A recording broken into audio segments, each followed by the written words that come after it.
Ok, tá? Então, agora que a gente está gravando, pessoal, é o seguinte, na aula de hoje, então, a gente vai falar um pouco sobre rever ali a aula de ontem, né? Que era características empreendedoras, as 10 características empreendedoras. Vou concluir os slides que ficaram lá da semana passada, porque eu não esqueci, tá? Os slides da semana passada, que eu acabei não terminando, mas eu só falar um pouco sobre eles rapidamente. E também vou falar sobre as orientações para o trabalho. Tá? Eu já coloquei, inclusive, aqui, pessoal, ó, as orientações para o trabalho, tá? Os seminários empreendedores da tecnologia. Inclusive, isso coloquei depois da aula de hoje, que vai ser sobre o comportamento empreendedor, né? Que era o que estava previsto para hoje, intraempreendedorismo, mestria organizacional, exploration, para a gente ver, e inovação disruptiva, para a gente ver um pouco sobre o que são esses temas, o que são essas palavras. Que, por exemplo, se a gente vai em congressos, a gente escuta muito isso, muitos trabalhos, inclusive agora eu estou corrigindo alguns trabalhos do ENAMPAD, que é o Encontro Nacional da Associação, é o Encontro da Associação Nacional de Administradores, de Pesquisa em Administração, e, e tem muitos trabalhos que falam sobre essas temáticas. Por que os trabalhos falam sobre isso? Porque isso é importante ser visto. É importante nós entendermos o empreendedorismo a partir de lógicas, a partir de outras teorias que fazem com que as pessoas tenham comportamentos empreendedores, que fazem com que o empreendedorismo aconteça em outras perspectivas. Então, por isso a gente vai falar um pouco sobre isso, tá? Então, pessoal, é o seguinte. Com relação às 10 características empreendedoras, então, né, eu coloquei esse texto aqui para vocês, tá? Que era da aula do dia 30 de ontem. Eu espero que vocês tenham lido. Esse texto é muito importante porque é daqui que vocês vão tirar as informações para preencher o trabalho do seminário, tá? Quem que não está abrindo? Bom, esse texto, pessoal, é um texto de uma apostila que foi é uma apostila para ser desenvolvida com alunos de administração, tá? Do Sebrae, desenvolvida pelo Sebrae, em que eles trazem ali a questão das características do comportamento empreendedor, tá? Que vem lá do David McClellan, que a gente estava vendo na última aula, né? Nos slides ali do David McClellan. Então, vocês viram ali, né? A gente comentou que ele fez uma pesquisa em diversos países, com mais de 200 organizações, empresas, para tentar identificar o que faziam, né? Quais eram as características em comum que eles tinham que então geravam esse desenvolvimento do empreendedorismo, essas ações empreendedoras em relação a esses negócios. Disso, pessoal, foram geradas essas 10 características empreendedoras que vocês viram aqui, tá? Que são. No início, aqui, como ele comentou, que essa etapa ela gerou 20 características, ampliando na sequência para 23 características escolhidas. Dessa maneira, como a lista inicial de características, nós temos iniciativa, procura de oportunidade, persistência, procura de informações.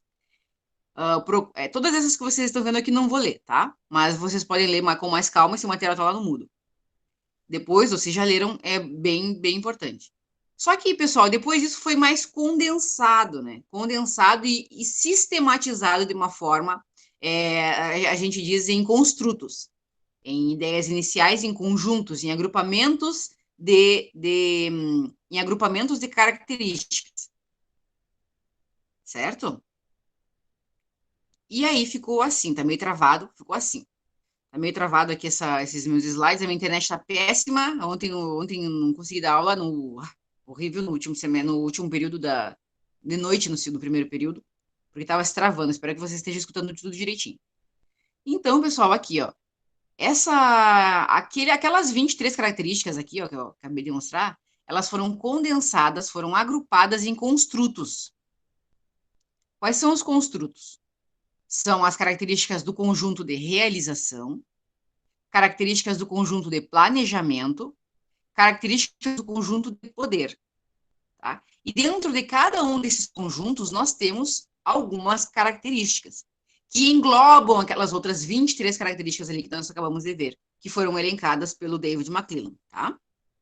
Então, dentro do conjunto de realização, nós temos essas características aqui, que são busca de oportunidade e iniciativa, persistência, comprometimento, exigência de qualidade e eficiência e correr riscos calculados. Eu posso até afirmar que esse é um dos... Correr riscos calculados é um, claro que todos são importantes, mas é um dos mais importantes, porque empreender não significa que eu devo me jogar de um precipício. Eu devo empreender com uma lógica estabelecida, em que eu tenho um plano de negócios. Dentro desse plano de negócios, eu tenho elencado diversos itens que são importantes e que precisam ser previstos. Eu preciso de um planejamento de marketing, de um planejamento estratégico, eu preciso de um plano de estrutura organizacional, que vai envolver custos, que vai envolver necessidade de obra, que vai envolver fornecedores, previsão de fornecedores, preciso de um plano de marketing, já falei, não sei se falei, e preciso principalmente, finalizando tudo isso, de um plano financeiro. O plano financeiro é a chave de tudo para vocês elaborarem um negócio. Porque ele que vai dizer se o negócio tem condições ou não de sobreviver a longo prazo, de ter uma rentabilidade.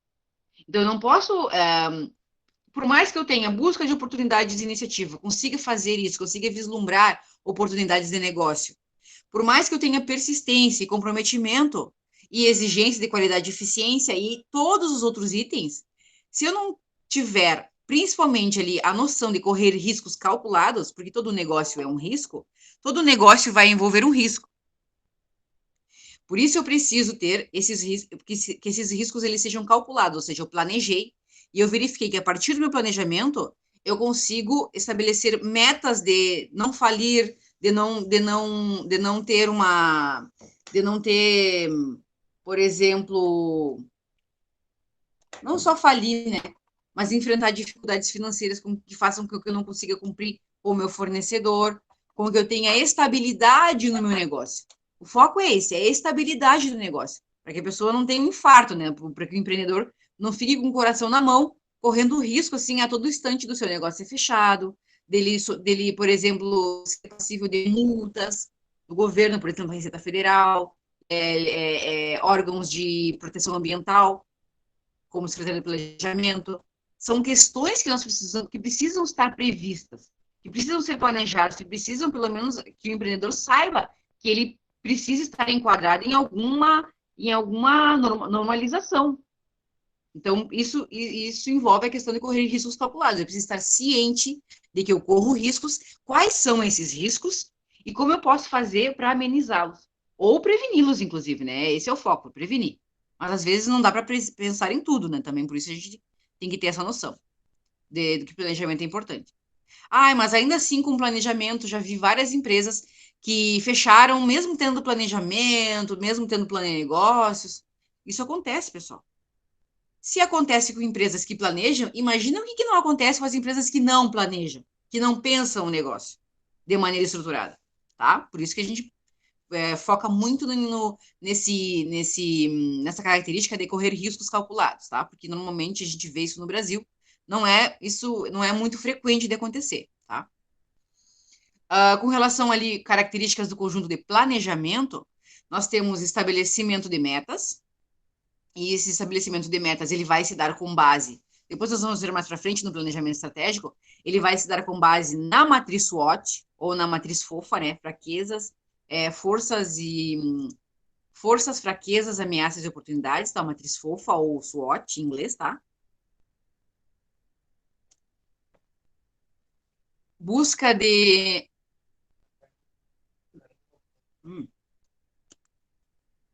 Como assim? Tá balançando? Tá. Bom, e que mais, pessoal? Estabelecimento de metas, busca de informação, planejamento e monitoramento sistemático. Vocês estão vendo, pessoal, não está se cortando se começar a se cortar, vocês me avisem, tá? O meu som. Depois, planejamento e monitoramento sistemático no conjunto de planejamento, no conjunto de planejamento. No conjunto de poder, nós temos duas características, que é persuasão e rede de contatos, independência e autoconfiança. Então, todos esses são conjuntos, são características empreendedoras que os empreendedores devem desenvolver. Uns vão ter mais, outros vão ter menos. Tem empreendedores que vão ter todas? Pode haver empreendedores que tenham todas. Tem empreendedores que têm algumas e não todas? Sim. Como é que eu faço para desenvolver essas características? Para desenvolver essas características, eu preciso identificar quais que eu tenho e quais eu não tenho. E é para isso que a gente faz aquele teste. Eu coloquei o teste lá para vocês no Moodle, que é o teste das características empreendedoras, para que vocês possam fazer identificar quais são as características que vocês têm mais forte e quais são as que têm menos forte. Então, até vou colocar aqui, vou abrir para vocês. Tem depois aqui, pessoal, eu não vou entrar nesse detalhe, tá? Mas tem aqui a explicação de cada uma delas, certo? Ó, quando que acontece, quando que eu sei que eu tenho busca de oportunidades e iniciativa? Como é que eu vou identificar isso com o autor com o meu, no seminário, né, com o meu empreendedor da tecnologia? Ele faz coisas antes do solicitado ou forçado pelas circunstâncias, ou antes do forçado pelas circunstâncias. Ele age ao expandir, para expandir o negócio a novas áreas, produtos ou serviços. Aproveita oportunidades fora do comum para começar um novo negócio, obter financiamento, equipamentos. Então, essas aqui são exemplos de ações que esses empreendedores fazem se eles têm essa característica aqui, que é busca de oportunidades e iniciativa. Certo? É um conjunto de atitudes que a gente pode identificar. É assim que a gente identifica, tá bom? Quando não pode aplicar o teste, né? Vocês podem aplicar esse teste para vocês, ele é auto-aplicável, ou para outras pessoas, para saber se essas pessoas elas têm ou não, né, essas características. E aí, aqui eu vou só comentar sobre aquela que eu falei que é mais importante, né? Que é correr riscos calculados. Então, essa pessoa, ela avalia alternativas e calcula riscos deliberadamente? Por vontade própria, sem precisar ter que fazer isso no momento de crise? Ela age para reduzir riscos ou controlar resultados? Ela coloca-se em situações que implicam desafios ou riscos moderados? Então, essa pessoa, ela pratica essas atitudes? Se ela pratica alguma dessas atitudes, não precisa ser todas, mas pelo menos uma ou duas, então ela realmente ela corre riscos, ela tende, né, a correr riscos mais calculados do que alguém que não observe esse tipo de ação ou atitude, tá bom? Então, vocês têm esse conjunto, né, todo esse texto aqui que informa cada um deles, tá? Cada uma das características empreendedoras, para vocês conseguirem, então, relacionar lá com o empreendedor de vocês, do seminário que vocês vão fazer, tá bom? Essa aula era sobre isso, pessoal. Depois eu coloquei aqui alguns vídeos complementares, tá? Complementares não, alguns vídeos que explicam o que são essas características empreendedoras, tanto do Sebrae aqui, quanto esse outro vídeo que fala sobre essas características, tá? Essas 10 elencadas pelo David McClellan, tá bom? Coloquei aqui o teste, então, para vocês fazerem, tá? Ele é auto-aplicável, vocês vão preenchendo, fazendo somatório. Eu fiz um vídeo, só que o vídeo, ele não consegui, não coloquei aqui, mas eu vou postar ainda hoje para vocês, tá? Esse vídeo, mostrando como é que vocês fazem todo esse preenchimento. Se vocês acharem algum vídeo na internet também, eu não achei um vídeo pronto, preferi fazer eu mesmo, tá? Depois, certo, pessoal? Ficou alguma dúvida com relação aqui a essas características empreendedoras?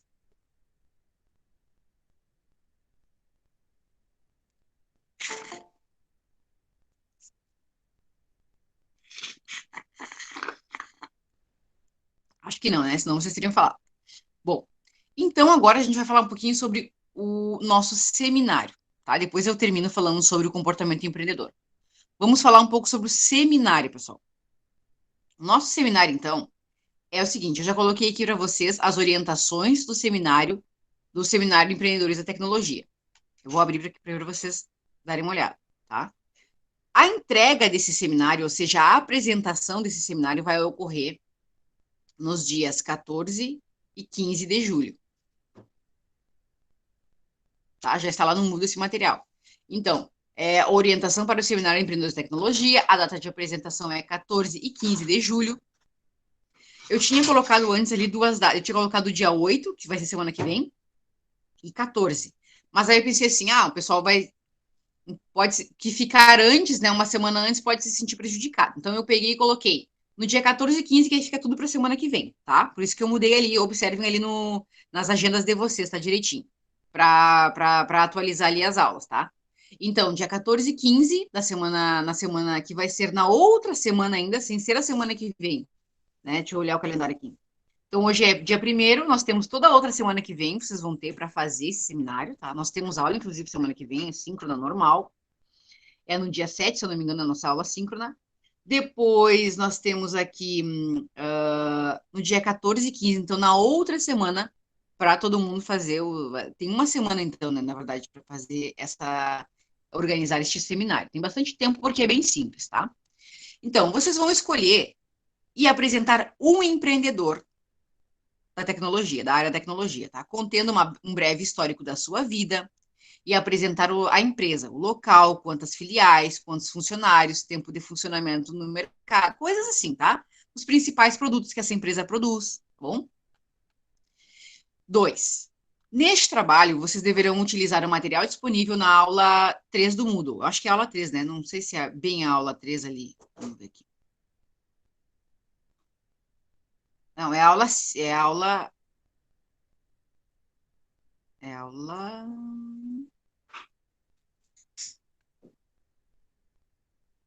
É aula 5, tá, pessoal? Que esse material aqui é do semestre passado e eu dei na aula 3, mas não, é aula 5. Na aula 5, depois eu arrumo para vocês ali.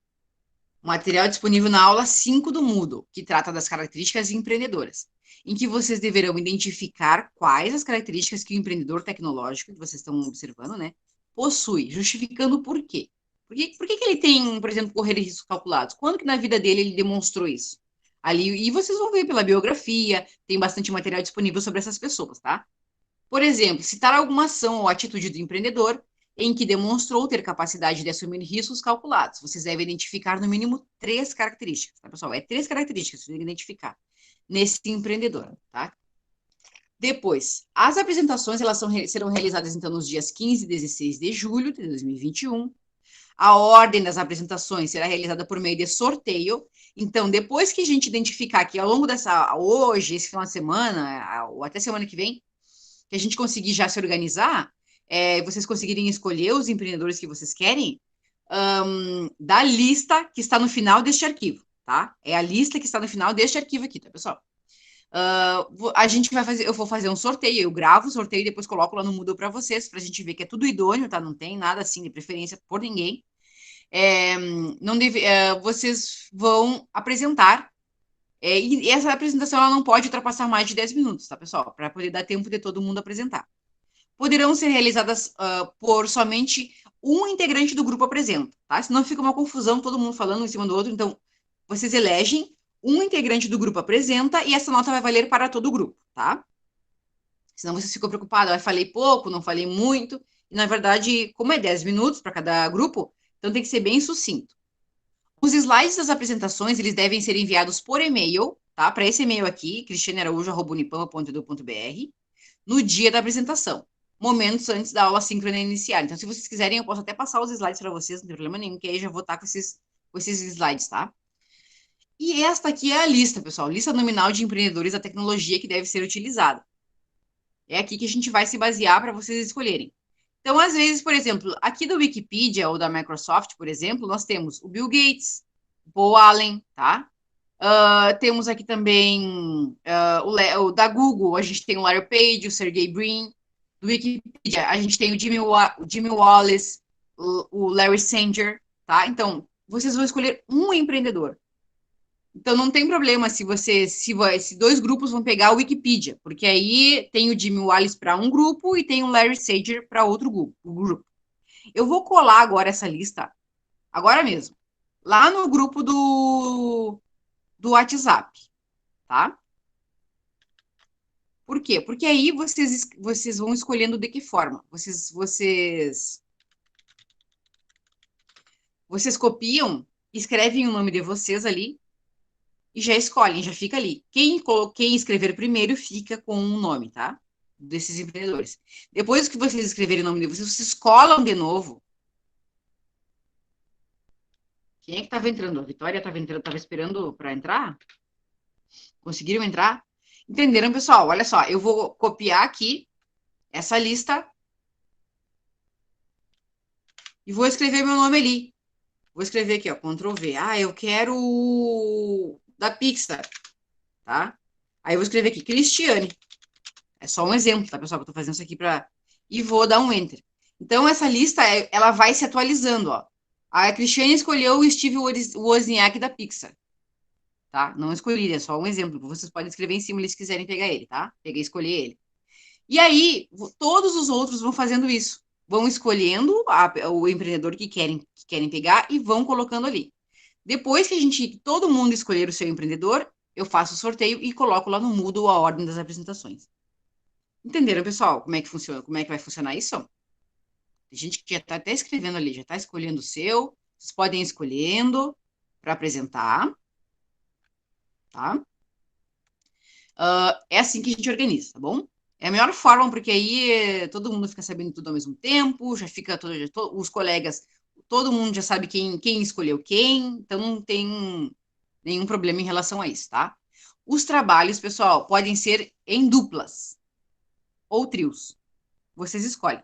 Se vocês querem, pode ser individual, tá? Para quem não quer fazer em dupla nem em trio, pode ser individual, não tem problema. Pode ser em duplas e pode ser em trios. Vocês escolhem, tá bom? Só vocês coloquem ali o nome do pessoal, tá? Do grupo, porque senão aí fica difícil até para eu depois definir, tá? Escolher ali direitinho quem é que pertence a que grupo, quem é que vai apresentar o quê. Então eu preciso ter direitinho quem é que vai participar de que grupo, tá bom?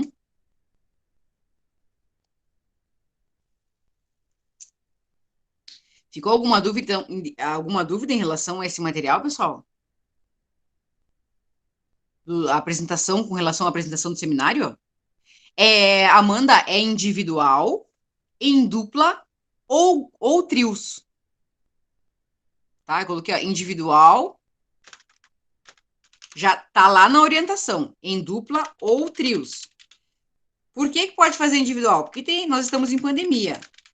Então, eu não posso obrigar vocês a fazer trabalho em grupo, né? Quem não quer, não quer fazer trabalho em grupo. Não tem problema nenhum. Mas pode fazer em dupla e pode fazer em trios, tá? O que mais? Tá, já apresentei tudo aqui, já falei sobre isso. Esse vídeo vai ficar gravado lá no Moodle, tá? Para quem quiser tirar as dúvidas depois. Agora, pessoal, é o seguinte. Eu tenho um template de apresentação aqui. O que é isso? É um modelo que vocês vão seguir para apresentar. Precisa ter trabalho para criar slide? Não. É somente preencher esse template. Já está aqui, ó. Se vocês quiserem fazer um slide bonito, legal, pode fazer, não tem problema, pode fazer. Eu criei esse template porque eu acho que é mais fácil para vocês, tá? Tá tudo prontinho ali. Então, vocês vão acrescentar aqui o título da empresa de vocês, da pessoa que vocês vão apresentar, o nome dos integrantes, o nome do componente curricular, nome da universidade, tá? Tudo padrãozinho. Fazer uma introdução do que vocês vão apresentar, tá, pessoal? Já está tudo aqui, ó, contextualização e apresentação do que será tratado ao longo dos slides. Lembre-se de planejar sua apresentação para o sucesso com um slide de título principal, configurar os slides para seu público. Tá? Depois aqui, o nome do empreendedor, com a foto, tá? Vocês podem acrescentar mais fotos se quiserem. Adicione uma descrição do empreendedor, use as suas próprias palavras na descrição, tá? Tem todas as informações aqui. Depois de vocês apresentarem o empreendedor... Oi! Olha só, desculpa porque eu não escutei no que a senhora falou no início, eu peço desculpa para a senhora, vou só fazer uma pergunta. Então, tipo assim, eu escolhi, por exemplo, ali no grupo eu mandei o Steve Jobs. Então, o trabalho todo vai ser sobre ele, tipo, sobre Ele e a Apple. Ah, entendi. Tá, show de bola. Obrigada, professora. Isso. Vocês vão apresentar o empreendedor, tá? E vão apresentar a empresa. Vocês vão poder falar um pouco sobre a empresa, o que é a empresa, contar o histórico, tá? Aí vocês que vão selecionar o que vocês vão falar sobre a empresa dessa pessoa. Depois disso, que vocês apresentarem o empreendedor e a empresa, vocês vão apresentar as características empreendedoras da pessoa, tá? Que as características são da pessoa, não da empresa, tá bom? Que a gente acabei de mostrar para vocês ali, tá lá no... Para quem entrou agora, pode assistir o início desse vídeo depois, porque vai ficar gravado ali, tá? Então, pessoal, vocês vão escolher a primeira característica empreendedora, e aí vocês vão escrever aqui por quê, dar a justificativa de vocês e por que que vocês acham que aquela pessoa tem aquela característica. Depois, a segunda característica é empreendedora, também vão justificar. E a terceira característica é empreendedor, tá bom? Depois vocês vão fazer uma breve conclusão aqui do que vocês acharam, de como é que foi fazer esse trabalho, de como é que foi identificar, né? Falar um pouco sobre, né? Finalizar, falar um pouco sobre a pessoa que vocês estão comentando, sobre a empresa, contextualizando com o empreendedorismo sempre. E é isso, tá, pessoal? É bem simples, vejam que tem 10 slides aqui, 10 slides, basicamente, né? 10 slides. Se vocês quiserem trazer mais fotos, quiserem ilustrar, isso é com vocês, tá? Mas tem esse template aqui, porque fica mais simples, tá, pessoal? De todo mundo, fica tudo igual, tudo direitinho. E vocês sabem o que, que tem que apresentar. Então, já tá aqui, tá?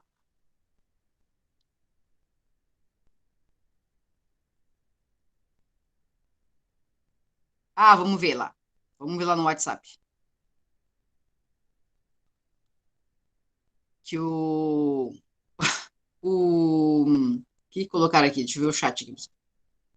Prof, no grupo tá ficando meio confuso porque alguns colegas estão copiando o texto e não fica o nome de alguns. Ah, pessoal, é assim, ó. Vocês têm que copiar sempre o último, tá? Vocês têm que copiar sempre o último, aquele que está atualizado.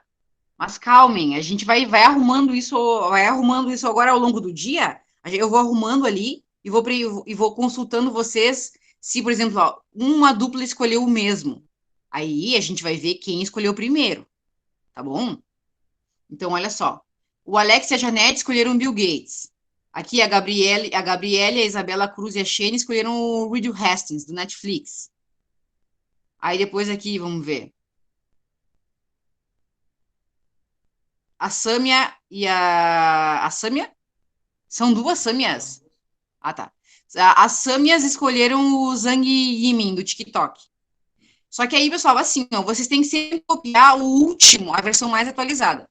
Agora, quando acabar a aula, eu vou juntar tudo num documento só e eu coloco ali para vocês. Mas sempre tentem pegar o último, aquele que está preenchido. E olhem os demais, os anteriores, para saber se vocês não estão escolhendo alguém. Ó, a Amanda disse que escolheu o TikTok primeiro. Ó, vamos ver aqui.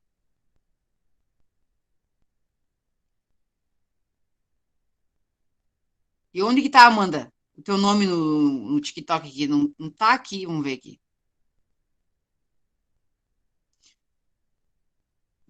Só que não tá aqui, né? A Amanda aqui, ó. Ó. Amanda, Luísa e Kátia. Aí, então, a Sâmia já não... As Sâmias não podem escolher, tá, gurias? Vocês vão ter que escolher o outro, porque aqui, ó, já tá aqui, ó, a primeira publicação, tá? Então, a ordem vai ser sempre de prioridade. Quem escolher primeiro vai ficar primeiro, tá? Mesmo que vocês se confundam. Então, a prioridade é escolher o primeiro, fica o primeiro, tá? Então, as Sâmias vão ter que escolher outro empreendedor. Mas tem bastante, vocês viram que tem bastante empreendedor aqui, tá? Calmem, não, não vai, ninguém vai perder empreendedor. Fiquem calmos, tá? No final da aula, agora a gente não tem como ver isso. Vocês calmem um pouquinho, tá? E vocês vão escolhendo aí. Depois a gente revê isso direitinho com calma, tá, pessoal? Senão vocês não prestam atenção na aula, não focam, o foco é um, o foco é outro, aí fica complicado. Tá, viu, Amanda? Ok, né? Tá, então você já tá, o de vocês já tá escolhido, tá bom? Bom, retomando então, pessoal, ainda nessa questão aqui do empreendedorismo, depois eu vou fazer, depois que a gente escolher direitinho, todo mundo escolher o seu, tiver tudo certo, pela ordem, né, de escolha ali, eu vou fazer um vídeo e vou colocar aqui para vocês. E a ordem das apresentações eu já vou escrevendo aqui, tá? Aqui no dia 14 e no dia 15 para vocês apresentarem. Tudo certo em relação ao seminário? Vocês ficou alguma dúvida? Vocês querem falar alguma coisa?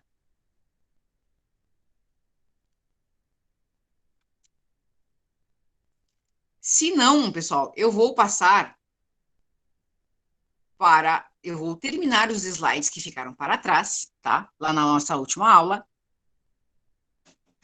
Porque eu preciso terminar, né, pessoal? Não posso simplesmente. Não posso simplesmente deixar para trás, né? Tem que terminar o nosso raciocínio. Inclusive porque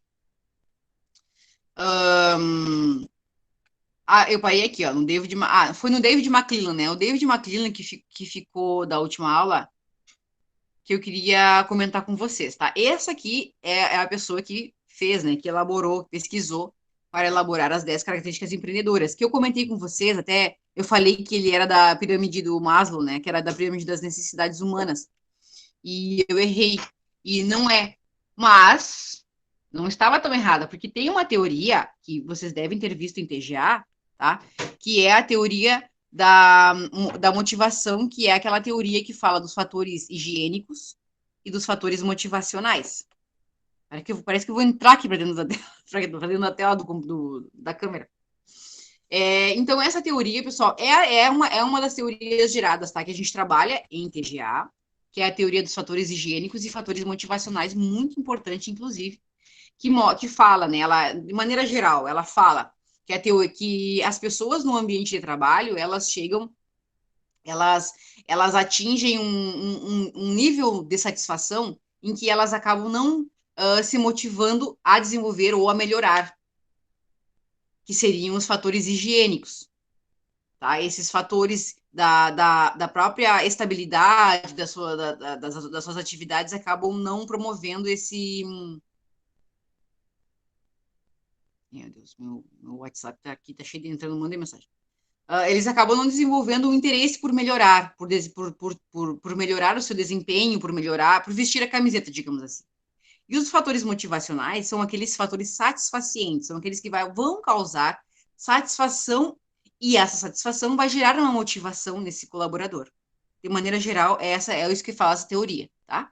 Então, o David McClelland, ele é autor dessa teoria, é autor também das 10 características empreendedoras utilizadas pela Unesco, hoje difundidas, né, pelo Sebrae, universalmente, tá bom? Só para esclarecer isso, tá? Porque não podia deixar para trás da gente esclarecer essa questão. Depois a gente tem o Peter Drucker, que eu já comentei na última aula, tá? Eu comentei brevemente, mas a gente vê que os livros na biblioteca, por exemplo, lá no Unipampa, falam muito são do Peter Drucker, e ele tem uma referência muito importante com relação à gestão das organizações, tá? E considerando, né, o fator do empreendedorismo nesse processo e da organização lógica que tem que ter na gestão das organizações. Nós temos também o Albert Shapiro, tá? Ele estabeleceu um dos fundamentos conceituais mais sólidos e mais fáceis de entender e aplicar ao desenvolvimento de empreendedores. Segundo ele, o processo de formação de empresas ocorre em todos os países, porque isso é meio geral, né? Todos os países têm conjuntos de empresas que geram, que alimentam a economia de certa maneira. Mas ele coloca que cada processo é resultado final de uma ação humana especial e o começo de outra. Ou seja, as ações humanas são que vão desencadear todos os processos dentro das organizações. Por isso a necessidade de nós potencializarmos essas capacidades empreendedoras dessas pessoas e valorizarmos também, tá? Dentro dessa diversidade existem padrões e características gerais do processo, que embora sejam multivariadas e complexas, também são reconhecíveis e descritíveis, tá? Ou seja, ele traz uma classificação, na verdade, né, Albert Shapiro, dessas ações humanas, né, o que gera, o que motiva essas ações humanas dentro das organizações. Nós temos também o Carl Hampton Vesper. Ele é um estudioso americano e professor emérito, né, da administração. Ele é engenheiro mecânico e também estudos marinhos na Universidade de Washington. Vesper é conhecido como um pioneiro no campo da pesquisa e educação em empreendedorismo. Ele lançou vários cursos e programas de empreendedorismo e esteve envolvido na organização de algumas das primeiras conferências sobre empreendedorismo nos Estados Unidos. Tá? Então, é um autor também, Vesper, é um dos autores sobre empreendedorismo. E muitas vezes a gente não ouve falar, né? A gente entende que existem teorias, que as pessoas escrevem a respeito disso, mas a gente muitas vezes não ouve falar quem são essas pessoas, quais são os nomes. Então, são alguns autores que são referência. Um dos mais importantes na atualidade é o Robert Heidisch, tá? Ele é essa pessoa que vocês estão vendo. Ele é um professor da Garvin Global Entrepreneurship, que a gente vai ver também, a gente vai ver, não viu ainda, que tem o Global Entrepreneurship Monitor, que é uma agência global que controla o empreendedorismo no mundo.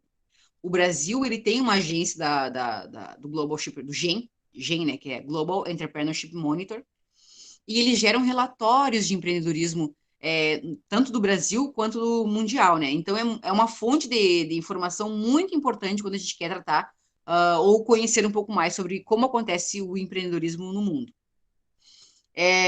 O Dr. Heinrich, ele foi professor da Sloan School of Management do MIT.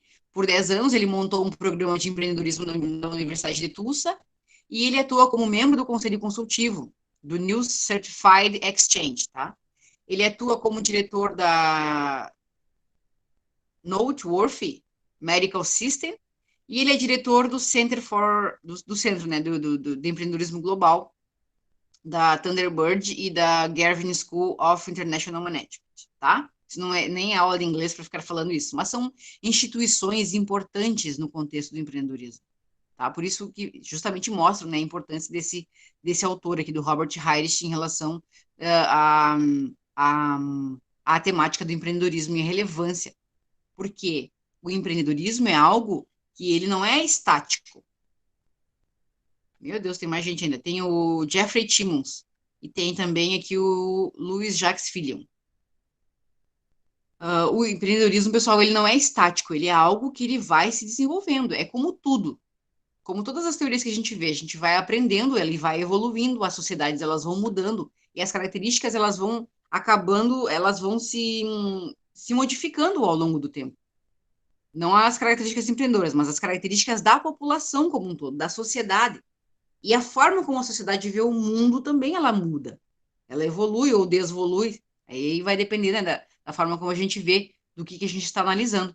Mas nós vemos que e isso necessita de um acompanhamento. O acompanhamento desses fatos e fenômenos que acontecem. Por isso a importância, né, da gente sempre ter estudiosos que vão acompanhando a sociedade, que vão percebendo isso e registrando isso.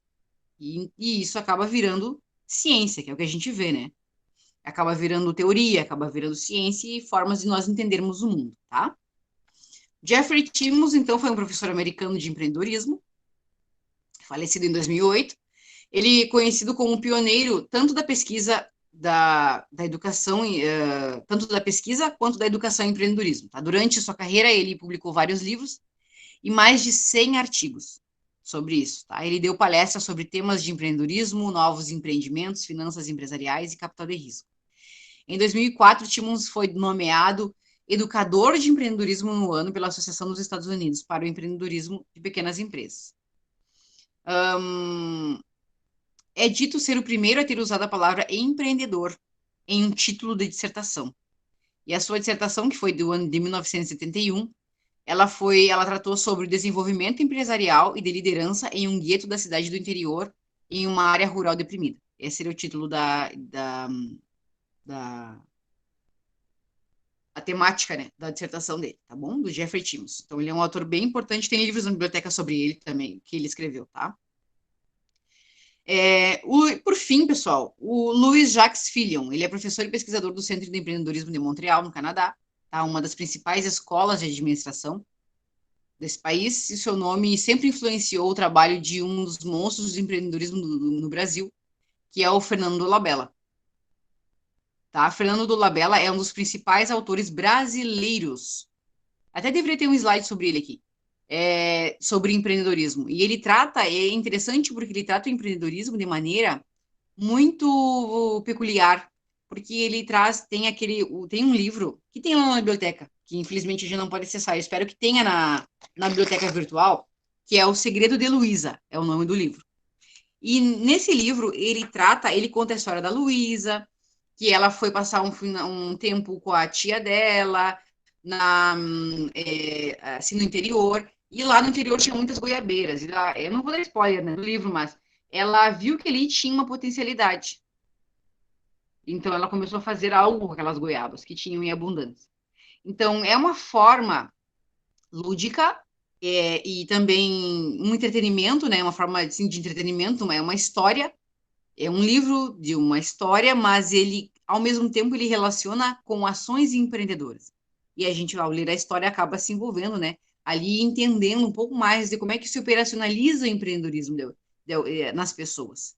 Então, é muito interessante, é um livro, é um dos livros do Fernando Labella, depois tem outros livros que são mais sistemáticos, mais didáticos mesmo, cheios de conceitos, mas hoje no Brasil ele é uma referência, assim, o Fernando Labella, eu recomendo que vocês procurem livros dele, tá? E foi com ele que Filhão dividiu o palco, né, recentemente numa visita no Brasil e compartilhou as suas ideias com 470 pessoas no auditório do Senac, tá? Em São Paulo. Esses são alguns dos pensadores sobre empreendedorismo, tá? Com eles a gente conseguiu ter um apanhado sobre como que nós chegamos até hoje, como que nós entendemos como é que funcionam as teorias, né, do empreendedorismo. E vejam que esses empreendedores, cada um foi dando a sua contribuição um pouquinho, né, foi dando um pouquinho de contribuição para o entendimento para o entendimento do empreendedorismo como um todo, tanto para as pessoas se entenderem enquanto empreendedores, mas também para as organizações conseguirem entender isso e aplicar no seu dia a dia. Bom, pessoal, o comportamento empreendedor, tá? Que é o tema da aula de hoje. Afinal, o que é intraempreendedorismo? Tá muito corrido, pessoal. Vocês estão entendendo o que eu tô falando? Ó? Intraempreendedorismo, ambidestria organizacional, exploração e inovação disruptiva. Kátia respondeu que sim. Que bom, Kátia. O que é isso, pessoal? O que é, afinal? Tá tranquilo, Amanda? Que bom, pessoal. Eu vou abrir aqui esses slides no PowerPoint, que fica melhor para a gente ver. Ah, não é isso, peraí.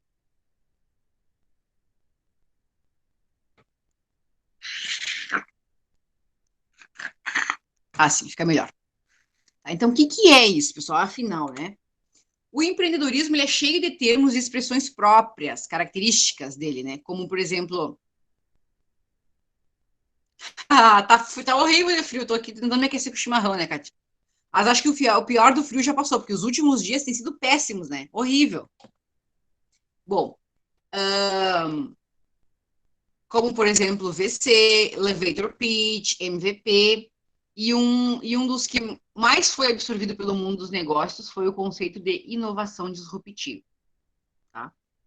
Ah, e quem assiste aquele programa, como é que é o nome? O Shark Tank, né? Eu adoro dar exemplos daquele programa, porque aquele programa ali, ele fala muito sobre empreendedorismo. E eles falam, qual é o valor, qual é o seu valuation, qual é o seu, e falam um monte de termos assim em inglês que são do mundo do business, do mundo dos negócios, né? Então, alguns termos assim que a gente vai ver hoje são esses aqui, tá? Para a gente entender um pouquinho mais de como é que funciona. Para a gente ver que não é nada demais, tá? Muitas vezes, às vezes é um termo, por exemplo, valuation é o valor se eu não me engano, o valor de retorno financeiro, uma coisa assim, que eles falam, né? O valor de retorno financeiro. Qual é o seu valuation? Então, eles às vezes ficam falando esse valor de mercado. Ficam falando esses termos e muitas vezes a gente não entende, né? Então, é um pouquinho para a gente esclarecer sobre isso, tá? Então, um dos mais utilizados na atualidade é o de inovação disruptiva. E na aula de hoje nós vamos abordar as principais palavras, né, desse vocabulário que quem quer empreender ou atuar no mundo dos negócios precisa saber, seja para conhecer as novas ferramentas que vão impulsionar os seus negócios ou para ajudá-los a falar a mesma língua de mentores e investidores, tá? Então, o primeiro de hoje, pessoal, é o empreendedorismo corporativo. Que é o empreendedorismo corporativo, que pode ser entendido também como intraempreendedorismo. O intraempreendedorismo é um termo, né, que é designado para a prática de empreendedorismo interno dentro de uma empresa. Diferentemente do empreendedorismo comum, onde há a busca por novos negócios e organizações, ideias de produtos ou serviços, né? O intraempreendedorismo é a prática do empreendedorismo dentro de uma determinada organização. E por que a gente precisa saber classificar isso e entender que existem tipos diferentes de empreendedorismo? Vocês, enquanto administradores, precisam conseguir detectar quem são esses intraempreendedores dentro das organizações e aproveitar as potencialidades dessas pessoas a favor do desempenho das atividades, das ações da própria empresa. Tá? Por isso que é interessante a gente ver isso. Ao contrário do que muitos pensam, o empreendedorismo ele não é apenas uma pessoa que tem o seu próprio negócio. Aí o objetivo da nossa disciplina é falar sobre isso, né? O empreendedorismo é mais que abrir negócio, tá? Pelo contrário, o empreendedor, é todo aquele que está em busca de mudança e inovação. Dentro das organizações também é possível ter empreendedores. Pessoas que não têm o objetivo de ter uma empresa em si, mas que possuem características empreendedoras muito evoluídas e demonstram isso nas suas atitudes. O intraempreendedorismo é a versão em português da palavra intrapreneur, que significa empreendedor interno, ou seja, empreendedorismo dentro dos limites de uma organização já estabelecida. O termo intrapreneur, que é empreendedor interno, ele foi criado em 1978 como abreviatura do conceito de Incorporate Entrepreneuring, que seria empreendedorismo intracorporativo. E foi tornado explícito pela primeira vez em 1985 pelo Gifford Pinchot III, que é um dos netos do Gifford Pinchot, aquele que a gente viu lá na nossa lista, né, entre dos pensadores do empreendedorismo. Então, um pouco de história, né, pessoal? O Gifford Pinchot III é um empreendedor, neto do Gifford Pinchot, aquele que a gente viu. Ele é autor, ele é cofundador americano do Graduate Institute Bainbridge, e que é agora chamada Universidade Pinchot. A essa pessoa, né, é acreditada a invenção do conceito de intraempreendedorismo em um artigo que ele escreveu com a sua esposa, Elizabeth Pinchot, em 1978, intitulado Intraempreendedorismo Corporativo. Então, vejam quanto é recente, né, pessoal? A gente entender que existem pessoas dotadas de capacidades empreendedoras dentro das organizações. E o quanto é necessário nós percebermos isso e utilizarmos a favor da organização, do desenvolvimento das atividades no dia a dia. Normalmente o empreendedor é aquela pessoa que não vai dizer, não vai ver uma situação, um problema acontecendo e vai dizer, isso não é da minha alçada, não corresponde a mim, vai ficar quieto, não vai se envolver. Ao contrário, é aquela pessoa que vai se envolver, vai tomar a responsabilidade para si, muitas vezes, à frente das situações, da resolução de problemas da organização e vai tentar encontrar a melhor maneira, a maneira mais otimizada para resolver problemas. E essas pessoas, elas precisam ser valorizadas, porque são pessoas que muitas vezes vão receber uma promoção, vão ser valorizadas de alguma forma, tá? O seu trabalho vai ser reconhecido. Porque a empresa, ela precisa dessa pessoa, a pessoa que se envolve, tá? Isso não é, vamos dizer assim, uma certeza de garantia, né? De uma promoção, de melhores salários, ou sei lá, de qualquer outra coisa que possam vir a acontecer assim de maneira positiva. Mas é algo que vocês, enquanto administradores, precisam estar atentos e perceber, tá? Isso vai depender também da política da empresa.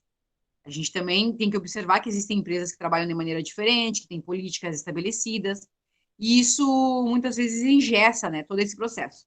Mas a gente precisa saber que essas pessoas estão lá, que o ideal é que a gente procure elas para desenvolver, para potencializar, melhorar a empresa, tá? O primeiro livro dele, né, do Gifford Pinchot, então, foi Intraempreendedorismo. Por que você não tem que deixar a corporação para se tornar um empreendedor? Tá? Em 1985, então, ele apresentou, né, uma expansão do conceito de empreendedorismo. E foi notado pelos meios de comunicação como uma agitada discussão dentro da administração. Imagina como não balançou, né? Tudo que existia até então e o que se falava sobre empreendedorismo. O intraempreendedorismo, ele é considerado um grande diferencial, pois é capaz de gerar vantagens competitivas permanentes através da geração constante de inovação. Além de aumentar o nível de inovação e produtividade das organizações, a ferramenta ela permite organizar as empresas para que o trabalho volte a ser uma expressão da contribuição da pessoa à sociedade. Tá? Então, pessoal, nessa onda que as empresas estão de ter que gerar inovação, de ter que gerar, suprir as demandas da obsolescência dos produtos, constantemente, nós precisamos de pessoas assim para trabalhar dentro das organizações, tá? Precisamos perceber isso. O intraempreendedorismo, ele foca no funcionário individualmente, tá? E em sua propensão a agir sozinho de forma empreendedora. Apesar de o conceito existir já há algumas décadas, o interesse sobre ele é relativamente recente. Justamente porque as empresas precisam, né? Elas notam que tem essa necessidade de estar sempre à frente, de correr atrás.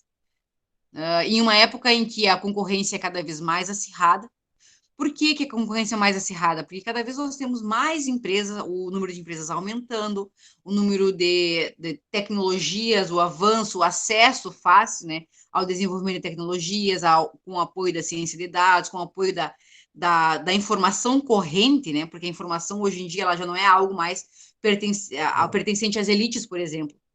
Qualquer pessoa pode ter acesso à informação, acesso a uma universidade, acesso a um curso que possa capacitá-la a desenvolver novas tecnologias, a desenvolver inovação. Então, isso é algo que aumenta a competitividade de maneira muito forte. Inegavelmente, né, estará aumentando a produtividade, gerando comprometimento, responsabilidade e, acima de tudo, satisfação, que contribui efetivamente para o crescimento das organizações. Quais são as características de um intraempreendedor, então? Entre elas, nós podemos citar a proatividade, foi o que eu falei, né? Aquela pessoa que se coloca à disposição, né? Para resolver problemas, mesmo que esses problemas não sejam seus, e ele tenta resolver isso de uma maneira mais fácil possível para todo mundo. Interdisciplinariedade, né? E a empresa ela é uma pessoa que tem conhecimento de diferentes áreas, que a gente diz que é a pessoa versada, né? Popularmente. Porque essa pessoa ela fala sobre diferentes temas e ela entende disso, ela tem propriedade disso. Então, ela possui um conhecimento interdisciplinar e ela consegue fazer, inclusive, a relação entre essas temáticas, esses assuntos diferentes. E isso na organização é extremamente importante, porque quando eu tenho uma pessoa que conhece um pouco sobre contabilidade, conhece um pouco sobre produção, conhece um pouco sobre vendas, conhece um pouco sobre marketing, imagina o que eu não tenho de enriquecimento cultural, digamos assim, né? Propriedade de conhecimentos específicos de diferentes áreas em uma única pessoa, que vai conseguir ter essa visão abrangente sobre a empresa. Quanto isso não é bom e positivo. A motivação, né, pessoal? A motivação, a pessoa motivada acaba motivando as outras, né? Uma pessoa desmotivada é como aquele ditado, né? Uma massa podre no cesto vai contaminar as outras. O mesmo acontece pro lado positivo, quando tem uma pessoa motivada, que está ali incentivando, está ali puxando os outros, isso também acontece e acaba agregando na cultura organizacional também. Assim como a cultura organizacional ela pode ser negativa, como a gente vê, fala muitas vezes sobre isso, e formas de tentar reverter isso, ela também pode ser positiva. Tá? Ela pode ser gerada por fatores positivos e, então, se tornar algo inerente à cultura da organização. A inovação, né, nem se fala, já falei sobre isso. Tá, pessoal? E qual é a importância do intraempreendedorismo para a empresa? Né? É incentivar o surgimento de novos intraempreendedores, de pessoas que também se motivem e também acabem assumindo para si essas atitudes. Dentro de uma organização traz benefícios para ambos os lados da relação empresarial, tanto para o colaborador quanto para a empresa. Os colaboradores que recebem o incentivo para desenvolverem essas habilidades, né, nos intraempreendedores, eles aumentam o nível de satisfação com a empresa, resultando em maior participação ativa na organização. Então, se eu tenho funcionários que se envolvem mais, eu tenho resultados melhores para a empresa, porque eu tenho comprometimento de fato. Tá? Para o lado da rede, procurar práticas que incentivem a atividade empreendedora dentro da empresa, proporcionando maior inovação e resultados positivos. O engajamento dos colaboradores aumenta se eles se sentirem relevantes para o processo, né, de funcionamento da rede como um todo, fazendo com que haja motivação para propor novas ideias e aumentar a produtividade. Isso é para explorar o colaborador? Não, pessoal, não. É para otimizar as organizações. Muitas vezes as pessoas pensam assim, muitas pessoas pensam assim, e eu sei que pensam, né, pessoal, vocês vão concordar comigo. Se eu mostrar que eu sei fazer tal coisa, eles vão pedir para eu fazer e aí eu não vou ganhar nada mais por isso. Isso não é uma atitude empreendedora, né? Ao contrário. Quando a pessoa ela percebe que a empresa ela precisa, ela sobrevive da empresa, né? Ela trabalha para a empresa, ela recebe da empresa. E quando ela percebe que ela pode otimizar processos, atividades, facilitar o trabalho, e ela propõe isso para a empresa, ela está sendo intraempreendedora. Porque ela está entendendo que se a empresa ganhar com isso, ela também vai ganhar de certa forma, porque isso vai contribuir para a rentabilidade a longo prazo da empresa, para a sobrevivência da empresa no mercado, para aumentar a vantagem competitiva dessa empresa sobre as demais concorrentes no mercado. Então, nós temos um mercado todo em funcionamento acontecendo ali, no mundo. E as empresas precisam se sustentar de alguma forma. Então, por isso, a gente tentar potencializar essa capacidade de empreendedora nesses colaboradores, tá? Ver isso como uma atitude positiva e não como mais trabalho, tá bom? O resultado de incentivar o empreendedorismo dentro da rede, dentro da empresa, é oportunidades de negócio, podem surgir a partir de ideias que podem acontecer, de novos produtos, de novos serviços, de novas formas de otimizar ali as próprias atividades que já estão sendo desenvolvidas, o aumento da produtividade, a comunicação mais efetiva, tá? Porque, por incrível que pareça, a falta de comunicação é um dos grandes problemas das organizações, né, para o desenvolvimento das atividades e para a potencialização. Mais inovação, aumento da satisfação de colaboradores e franqueados, novas fontes de renda, crescimento e expansão da rede, né? E maior integração. Quando eu falo rede, eu estou falando conjunto de pessoas que fazem parte daquela organização. Como identificar, então, né, um intraempreendedor em sua empresa? As principais características do intraempreendedor são a visão, a polivalência, a necessidade de agir, dedicação, metas, superação de erros e administração de erros. Pode-se dizer que o intraempreendedor ele é criativo, ele é persistente, autoconfiante, dedicado, proativo e inovador. Além disso, ele sabe identificar e criar novas oportunidades e tem a capacidade de decidir por conta própria e correr riscos. Ou seja, o processo de tomada de decisão dessa pessoa é autônoma. Ele vai tomar a decisão e ele vai fazer, tá? Por mais que ele precise consultar muitas vezes o superior ou algo assim, ele vai tomar as iniciativas à frente, tá? Das situações. A ambidestria organizacional, pessoal, traz dois conceitos, tá? Dentro dela, que é o conceito de exploitation e exploration, que nada mais é do que explotação e exploração. Vamos ver um pouco do que quer dizer cada um deles. Se você tem um negócio e não inovar sempre, vai acabar perecendo nesse oceano vermelho, tá? Que é o famoso termo cunhado por Kim e Malborn desse livro, A Estratégia do Oceano Azul. Alguém já leu esse livro? A Estratégia do Oceano Azul? Pode comentar sobre ele, não? Ninguém leu? Não? O livro Estratégia do Oceano Azul é um dos livros mais famosos, assim, que tem sobre empreendedorismo, assim, né? Empreendedorismo, atitudes empreendedoras, gestão de negócios. Porque ele traz a ideia de que as empresas, elas precisam atingir o Oceano Azul, que seria um status perfeito, assim, né? De conhecimento de mercado, de estabilidade, de manutenção dessas empresas. Mas, para isso, se a empresa não chegar, não estabelecer estratégias, planejamento para atingir esse Oceano Azul, ela vai perecer no Oceano Vermelho, que seria, digamos, um inferno, algo que é muito ruim, que é uma situação de falta de controle, de incertezas muito grandes. Tá? O livro mais ou menos baseado nisso, mas ele traz ali, né, ele pauta muitos itens assim que podem ser desenvolvidos pelas empresas para então atingir o Oceano Azul, tá? Mas o que dizer das empresas com produtos e serviços já estabelecidos há tempos e que vão muito bem, obrigado?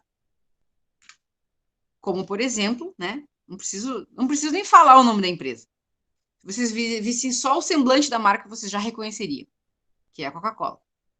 Como gigantes como a Lego, que é uma das grandes indústrias do mundo, que mantém o seu negócio focado nos famosos tijolinhos de plástico, ou a própria Coca-Cola, que fabrica há mais de um século, né, a célebre bebida, consegue sobreviver em meio a tantas disrupções do mercado.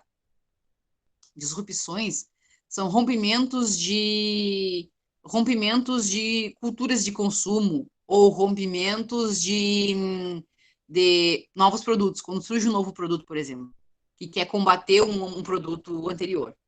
Tá? Disrupções seria isso, tá? Essa questão ela não é nova, tá, pessoal? Em 1991, o professor de Stanford, James Martin, ele escreveu no estudo Exploration e Exploitation in Organization Learning, que é a aprendizagem organizacional na explotação e exploração. sobre a necessidade da empresa em equilibrar atividades de exploração, que correspondem a novas formas de criar valor, e explotação, que se refere a aumentar a eficiência. Então, eu tenho a exploração, que é criar valor, novas formas de criar valor sobre os produtos já existentes, ou novos produtos, ou por meio, né, da criação de novos produtos, mas, ao mesmo tempo, manter e aumentar a eficiência do que eu já tenho. Então, vejam que as empresas, elas precisam ter dois focos, tá? Por isso, ambidestria. Eu preciso escrever com as duas mãos. Escrever com as... o ambidestro é aquele, né, que escreve com as duas mãos, não é?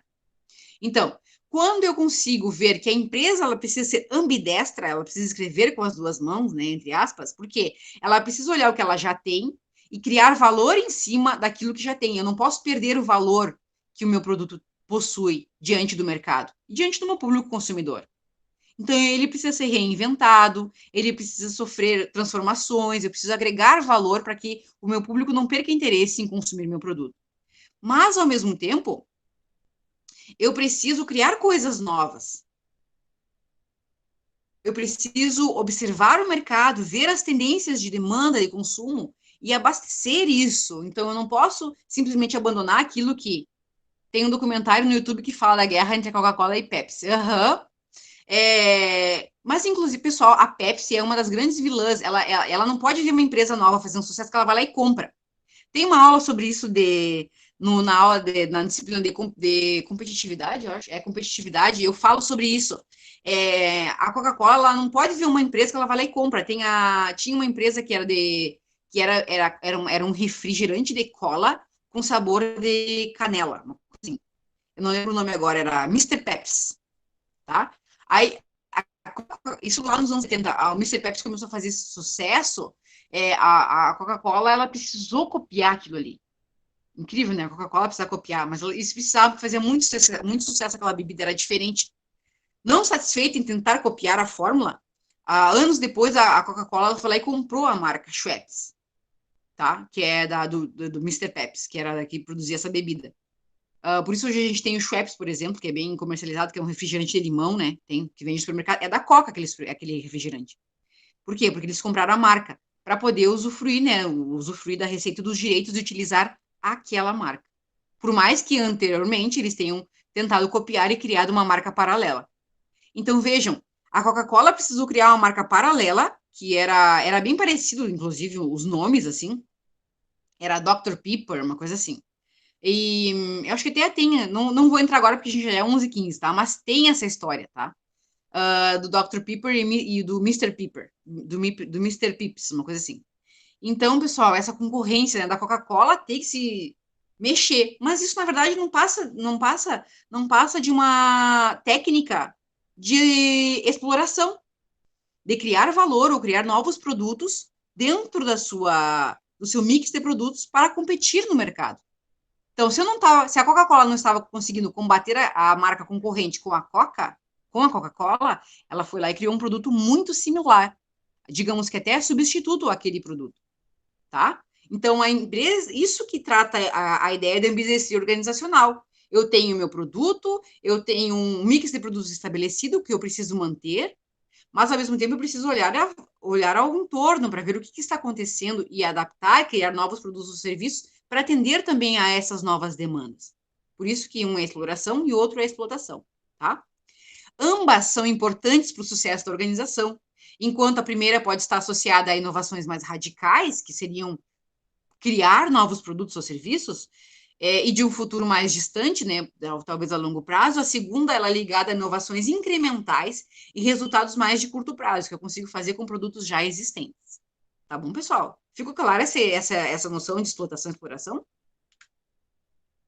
Então, ações de exploração, que seria o exploration, são atividades voltadas para experimentação. No contexto da empresa, são as novas formas de gerar valor, a inovação radical de produtos e serviços únicos e o risco, né, na tomada de decisão estão diretamente ligados a essa atividade, porque eu estou criando uma coisa nova. Eu vou ter que gastar, a empresa normalmente ela vai ter que gastar tempo, dos seus colaboradores, que podiam estar fazendo outra coisa, para fazer pesquisa e desenvolvimento de novos produtos ou serviços.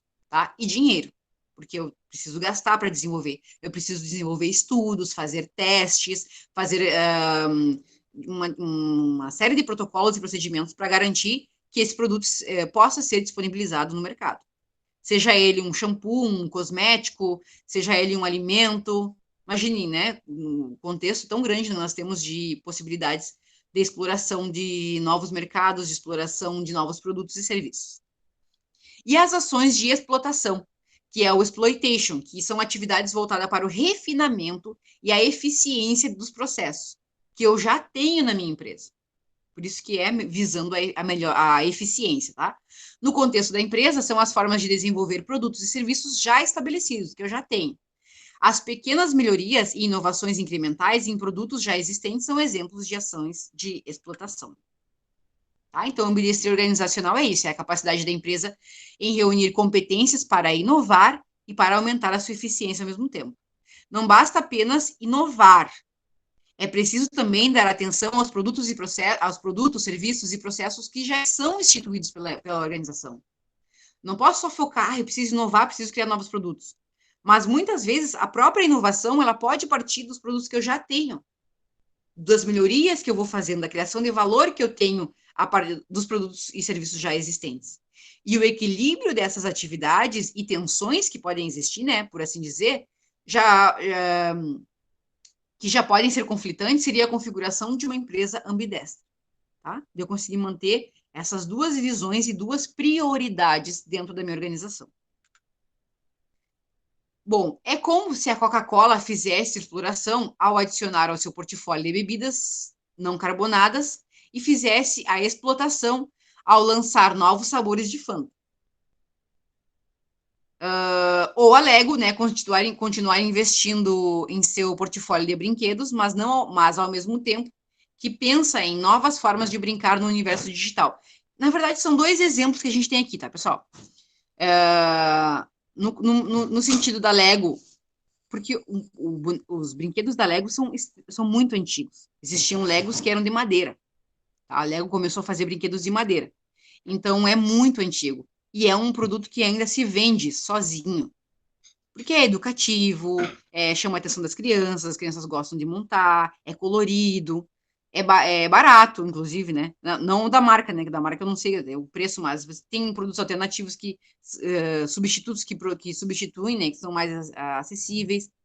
Mas a funcionalidade educacional desse produto, de desenvolvimento cognitivo, desenvolvimento funcional, motricidade fina, ampla, uma série de coisas que as crianças necessitam para o seu desenvolvimento, esse produto, ele atende a isso. As escolas, as salas de recurso têm esse produto, porque é muito eficiente nesse sentido. Mas, ao mesmo tempo, a Lego, ela não ficou para trás. Ela continuou vendendo os seus Legos de plástico, mas ela foi para o universo digital, que é onde as crianças estão, as crianças de hoje e do futuro, elas vão estar, que é no mundo digital. Então, eles fizeram, ao mesmo tempo em que eles mantêm o seu produto no mercado físico, eles foram também para o digital para atender novas demandas. Então, vejam, é um exemplo prático de como isso funciona, tá? Bom, inovação disruptiva. Tem os colecionáveis, claro, mas isso são formas de manutenção, são formas de explotação, de eu manter a eficiência do meu produto. Com certeza, é um ótimo exemplo, Kátia. Inovação disruptiva. Alguém tem noção do que é inovação disruptiva? Que gostaria de tentar chutar? A inovação disruptiva, vamos adiantar que são 11h20. A inovação disruptiva, pessoal. o filho da Kátia incomoda, mas o Lego sai mais de R$500. Mas tem alternativos, né, cara? Não precisa comprar nas lojas assim que vendem original, né? Pode comprar aquele mais alternativo, que vai sair mais barato, né? Às vezes o mais alternativo é aquele que nem encaixa. Vou ficar esperando, diz a Kátia. Ai, não. E o que é, então, a inovação disruptiva? É aquele negócio que rompe com os... É por causa do Super Mario. Que rompe com os negócios estabelecidos até então. Na volta a gente compra, diz Amanda. É verdade, né? Muito, muito vivi isso, de na volta a gente compra. É um produto, pessoal, inovação disruptiva. É um produto ou serviço que cria um novo mercado. E vocês já com certeza vão saber me dar exemplos disso, tá? Um exemplo, o Uber. Outro exemplo, o Airbnb, que rompeu com negócios até então existentes, tá? Que seria o Uber, seriam os táxis, serviço de táxi comum, e o Airbnb, um exemplo dos serviços de acomodação, tá? De hotéis ou pousadas. Então, isso rompeu, né, com os paradigmas existentes de negócio até então. É geralmente algo mais simples, mais barato do que o negócio que já existe, está capaz de atender a um público que antes não tinha acesso a esse tipo de mercado. Em geral, ele começa servindo a um público modesto e até abocanha todo o segmento. Quem inventou o termo inovação disruptiva foi o Clayton Christensen, que ele é professor da Universidade de Harvard e ele se inspirou no conceito de destruição criativa. Lembram lá da nossa aula anterior? Do Joseph Schumpeter, que é o pai do termo empreendedorismo? Então, ele elaborou o termo empreendedorismo a partir da ideia de destruição criativa, que é criar, inovar a partir da destruição de algo pré-existente. Então, ele é isso, pessoal. Segundo ele, o capitalismo ele funciona por ciclos, segundo, né, o Clayton Christensen. E a cada nova revolução, seja ela industrial ou agora que nós estamos vivendo, que é a tecnológica, ele destrói a anterior, tomando o seu mercado e então criando uma nova lógica de consumo e de demanda. Ele foi inventado, pessoal, lá em 1995, tá? O termo apareceu pela primeira vez em 1995, com esse livro aqui, ó, o Disruptive Technologies, Catching the Wave. Depois, Christensen conta melhor a teoria nos seus livros The Innovator's Dilemma, o dilema da inovação. Tá? Eu não li esse livro ainda, mas quero ler, porque eu acho muito interessante, inclusive faz parte do meu tema de tese, que é a inovação. Para que serve? Para que serve, né, afinal, a inovação disruptiva? Para explicar a seguinte teoria. Quando uma empresa lança uma tecnologia mais barata, acessível e eficiente, mirando margens de lucros menores, cria uma revolução no mercado, porque as outras empresas vão precisar também, né, ter acesso a esse tipo de tecnologia para poder competir no mercado. Então, deixa obsoleto quem antes era líder no mercado, porque utilizava um outro tipo, um outro processo, um outro conjunto de tecnologias para atender as demandas então existentes. Então, é o oposto do que Christensen chama de inovações sustentáveis. Aquelas que não chegam a criar um novo mercado e concorrem com outras empresas de forma mais tradicional. Tá? Então, porque nós temos, pessoal, não pensem assim, as empresas, nem toda empresa tem capacidade de competir de maneira tecnológica e inovativa. Realmente, não tem. Mas existem mercados paralelos, que atendem públicos diferentes. Tá? Então, existem empresas que vão concorrer lá embaixo, né? No nível mais tradicional, e as outras que vão concorrer por cima, como, por exemplo, grandes empresas como Sony, como Samsung, como LG, que são empresas que estão na nossa vida, produzindo micro-ondas, produzindo aparelhos de televisão, produzindo computadores, celulares, e concorrendo entre si para gerar novas tecnologias que vão que vão impulsionar todo um mercado. Tá? Então, é nessa lógica que traz esse conceito de inovação disruptiva.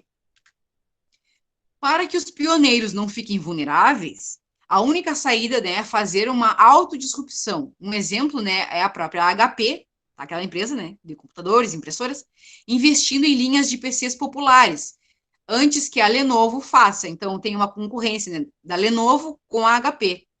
Só que os produtos da HP, eles são uma linha um pouco mais superior, né, eles duram mais, eles são mais caros. Então, nós temos, tem outros que são baratos, mas em compensação, por exemplo, uma impressora. Tem uma impressora da HP que ela saiu, acho que R$100. O problema é que o cartucho custa 60. Então, ela se torna um produto inviável, né? Toda a linha, porque os cartuchos também são da HP. Então, eles lançaram uma linha, né, de computadores mais baratos, mais populares, para poder atingir um público que antes que a empresa concorrente fizesse. Segundo, isso também é uma forma de disrupção. Vocês conseguem entender isso? Que não é só aquilo que é mais avançado e mais caro, mais tecnológico, mas também que a HP viu que tinha um público que podia ser atendido com um produto um pouco mais inferior. Porque ele é mais barato, ele vai ser um pouco mais inferior no sentido de talvez não tenha tanta tecnologia, mas ele vai atender a um público que existe e que demanda um determinado tipo de produto. Isso é inovação disruptiva, quando a empresa ela enxerga um mercado e ela acaba rompendo com coisas que antes ela não haveriam. Tá? Então, segundo Christensen, algumas das características das inovações disruptivas são margem de lucro menores, mercados-alvo menores, produtos e serviços mais simples, que não pareçam tão atrativos quanto as soluções existentes quando comparados com métricas de performance tradicionais. Quem é que usa, né? Quem é que usa? A Wikipedia, por exemplo, ela sabotou milhares de vendedores de enciclopédia e serviços pagos de enciclopédias online. É ou não é? Quem é que não, quem é um pouquinho mais antigo, por exemplo, da minha idade, vai lembrar, antigamente iam os vendedores de enciclopédia nas escolas, com aqueles livros coloridos, bonitos, cheirosos, todo mundo queria comprar, né? Era muito caro. E aí, mas igual, ó, eles vendiam enciclopédia. Hoje em dia a gente não precisa mais disso. Era um sonho, Barça era um sonho de consumo, né? É verdade. Mas olha, então assim, pessoal, o que aconteceu com esses vendedores? O que aconteceu com essas pessoas? Se hoje em dia a gente tem o Google e tem o Wikipedia, que é uma enciclopédia online. Eu não preciso mais disso. Eu quero saber de alguma coisa, eu vou ali, digito e a Wikipedia me dá a resposta. Então, e é de graça, é gratuito, né? Isso é de inovação disruptiva, porque o Wikipedia acabou rompendo um negócio até então existente, que eram as enciclopédias físicas. O Airbnb, que tira do sério as associações hoteleiras, porque eles facilitaram o acesso a um serviço que antigamente era impossível. Tu ia fazer uma viagem, teria que ficar, às vezes, na casa de um amigo, ou se não tinha amigo, teria que pagar o hotel, e o hotel é muito caro. E o Airbnb, tu consegue compartilhar, consegue alugar casas, apartamentos com 3, 4 quartos e pagar a diária de um hotel, enquanto que equivaleria à diária de um hotel para uma pessoa. Então, isso rompe totalmente com uma lógica de negócio até então estabelecida. E como é que os hotéis reagem a isso? Alguém trabalha em algum hotel? Pode falar como é que está sendo isso? Aqui, talvez, em Livramento não nos atinja tanto, mas cidades que vivem do turismo, isso vai influenciar com certeza. Gramado, Canela, por exemplo, são exemplos, tá? Estou dando exemplos aqui, mas imagine, né? Aplicativos como o Easy Taxi, o 99 Táxis ou o próprio Uber tomaram o lugar das empresas de radiotáxi, tá? E isso gerou uma guerra comercial, inclusive, né, pessoal? Legal, inclusive, porque os taxistas, as associações de taxistas foram para a justiça, dizer que o Uber não poderia desenvolver suas atividades, que não pagam, que não obedecem à lei, uma série de coisas, tá? Serviços como a Netflix também é outro que acabou totalmente com as videolocadoras. Quem é que até há pouco tempo atrás, digamos, há uns 5, 6 anos, é verdade, bem lembrado, cara, teve morte por causa do Uber, né? Pessoas que, assim, barbaridades aconteceram em função disso, em função dessa inovação, dessas inovações. Os serviços né, as locadoras era muito legal tu ter que ir na locadora. Para quem pegou a época da fita cassete, da fita, pessoal, do vídeo, como é que chamava? Era do vídeo aquele que tinha que rebobinar para entregar, se não pagava multa, se não rebobinasse. Então, do VHS, isso mesmo, obrigada, Kátia. Do VHS, então, são épocas assim, ó, de negócios que foram se estabelecendo e que foram suprimidos. Mas percebam que antes da gente ter o Netflix ou os serviços de streaming, nós tivemos uma outra inovação disruptiva que foi os próprios DVDs e os Blu-rays acabarem com os VHS. Essa foi a primeira inovação disruptiva, né, que houve. Nós tínhamos um sistema de VHS, que era do videocassete, substituído, solitário até, é verdade. Depois foi substituído pelos DVDs, que depois tentou ali, né, o Blu-ray tentou ali, mas não foi tão eficiente, né, mas teve também. E aí a gente tem, então, parte para os serviços de streaming. Eu tenho o livro do Reed Hastings, tá, que é o livro... Ai, como é que é o nome do livro? Não sei se é o nome do livro agora, eu não terminei de ler, na verdade eu nem comecei a ler, não tive tempo ainda de ler, mas eu li só as páginas iniciais, ali é fantástico o livro do Reed Hastings, que é o proprietário da Netflix, e ele conta como é que ele começou, ele tentou vender para o serviço dele de vídeos por correspondência para uma das maiores empresas de locadoras dos Estados Unidos. Os caras não quiseram, porque acharam que era viagem, porque era muito caro, que ele tava, a ideia, né, ele estava vendendo a ideia, acharam muito caro e inviável no momento. O que acabou acontecendo? Netflix tomou conta e a ideia de negócio da Netflix, que é o serviço de streaming, tá? Hoje, vários usam, a Apple tem, a Amazon também tem o seu próprio serviço de streaming, né? Outras empresas, a própria a Globoplay, a Kátia está me dizendo que a Disney também tem. Então, as empresas elas foram migrando, mas o pioneiro quem foi? Foi a Netflix, que acabou exterminando com as videolocadoras, né, que ainda existiam. E o Google, né, pessoal, que fez milhões de pessoas esquecerem que elas precisavam de lista telefônica. Quem é que precisa de lista telefônica hoje, tendo o Google, tendo o próprio WhatsApp? Não preciso mais, né? Ou o Facebook, eu vou ali, procuro o nome da empresa, procuro, às vezes, a pessoa e consigo encontrar essas pessoas, tá? Por meio desse tipo de comunicação. Então, na verdade, a gente pode dizer que não só o Google, né? Mas as redes sociais, elas fizeram isso. Elas aproximaram as pessoas e acabaram tornando determinados negócios ou ideias ou produtos obsoletos. Isso é inovação disruptiva. Tá bom, pessoal? Se alguém quer comentar mais alguma coisa, o que acharam da aula de hoje?